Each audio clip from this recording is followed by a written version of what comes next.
ঝালকাঠি এক আসনের সাবেক এমপি শাহজাহান ওমরকে গ্রেপ্তার করেছে পুলিশ। কাঠালিয়ায় বিএনপি অফিস ভাঙচুরের একটি মামলায় তাকে গ্রেপ্তার দেখানো হয়েছে বলে প্রাথমিকভাবে জানা গেছে। এদিকে গতকাল রাতে শাহজাহান ওমরের বাড়িতে হামলা চালানো হয়। প্রত্যক্ষদর্শীরা জানান, বুধবার সন্ধ্যা ৮টার দিকে ৭-৮ জন যুবক বাড়ির প্রাচীরের বাহির থেকে ওই ভবনে ইট পাটকেল নিক্ষেপ শুরু করেন।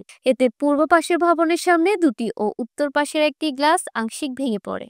বিএনপির সঙ্গে প্রায় ৪০ বছরের রাজনৈতিক সম্পর্ক শেষ করে দ্বাদশ সংসদ নির্বাচনের কয়েকদিন আগে বিএনপি ছেড়ে আওয়ামী লীগে যোগ দেন শাহজাহান ওমর। দ্বাদশ সংসদ নির্বাচনে নৌকা প্রতীকে জয়ী হন তিনি। তবে গত ৫ আগস্টের পর থেকে পলাতক ছিলেন তিনি।